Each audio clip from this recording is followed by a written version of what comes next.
Mamen! O ngayon pa lang, i-share mo na tong video na to, mamen, para siguradong kasali ka na sa pa-Gcash load o data natin na pa-contest araw-araw, mamen. Antayin mo lang yung sasabihin kong magic word para i-comment mo yon para talagang kasali ka na, mamen. Ayan, nag-crave yung asawa ko sa ginatang sitaw kalabasa. Siyempre, upgrade natin. Kaya tara, punta na tayo ng palengke, mamen. Samahan nyo ako. At ngayon, dadaling ko si Paleng. O, sa mga hindi nakakilala kay Paleng, ayan siya, mamen. Ang aking bike na pang palengke, may mga basket yan, mamen. Kaya ano pang inaantay natin? Let's go! Ayan na nga ako, mamen. Kasama yan sa ehersisyo ko araw-araw, mamen. Nung simula sa bahay hanggang nga palengke, paminsan iikot pa dapat maka 10 kilometro ko, mamen. Ayan, bumili na rin ako ng seafoods, mamen. May nakita ko yung onting hipon, onting alimasag. Importante, may sitaw, kalabasa, mamen. At tunay na gata naman ang ginamit ko. Siyempre, mamen, isama na natin yan. Magdasal tayo araw-araw, dumaan tayo sa simbahan. Pagdasal natin ang ating mga kailangan, ang ating mga mahal sa buhay, at tayo magpasalamat sa ating blessings na tatatanggap araw-araw.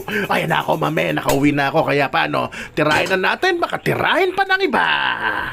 Mamen, simulan natin sa mantika at magigisa ako ng luya, mamen. Alam kong basic lang sa inyo to, pero gusto kong makita nyo yung tirada ko para mas masarap yung sabaw ng aking ginataan, mamen. O bale, ayan nga, ulitin ko lang, luya, sibuyas, tapos bawang, tapos naglagay din ako ng onting kamatis lang, mamen. Kung mahilig ka sa kamatis, dagdagan mo, mamen. Ayan, gisahin nyo lang hanggang labasan. Hanggang labasan yung sibuyas nyo, mamen, hanggang umalingaso yung aroma sa bahay nyo. Ayan yung isa kong sikreto, mamen. Nilalagyan ko kagad ng kalabasa para madurog na siya, mamen. Siya yung ahalo sa sabaw para lumapot yung sabaw nyo at gumanda yung kulay, mamen. At yan, sinama ko na rin tong alimasag, mamen.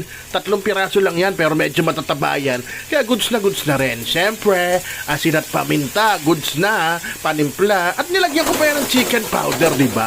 Mantakin mo yun. Meron ka ng seafoods, may chicken ka pang malalasahan, isang ka pa.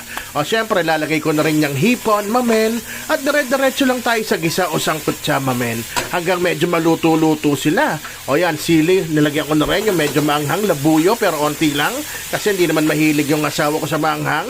Yung akin, ihiwalay ko na lang yung sa aking sili, mamen. O wala nang arte yung paggata nito, mamen. Unang gata kagad yung nilagay ko, unang piga. Tapos dinagdagan ko lang nung pangalawa, mamen. Hindi ko na pag-aanoin yan. Pag lalatikin, medyo nakauma yun. Ayan habang di pa nga kumukulo, nilagay ko na rin mga gulay, mamen. Kasi gutom na rin ako, kumakalam na yung sikmura ko. Tapos nilagyan ko pa ng sili, mamen. O yan i-like and share mo tong video para makasali ka sa ating pa-data, pa-load, pa-Gcash, at i-comment mo down below. Mamen is love. Ayan, mamen i-like and share mo lang, tapos comment mo dyan sa baba, Mamen is love. Pag napili ka ng anak ko, may pang-data, Gcash, at load ka na, mamen. Pero hindi naman kalaki yan, pang araw-araw lang, mamen. Huwag kayo mag-alala, araw-araw naman yung palaro. O diba, ganyan kasimple lang yan. Tapos, ayan, papakuluan lang natin, medyo i-reduce natin. Huwag kayo mag-alala, hindi ma-overcook yung mga yan dahil may sabaw yan. Tsaka ako nilagay yung dahon ng malunggay at kakain ako, mamen. O paano, alam nyo na sasabihin ko? Rapsa! Man.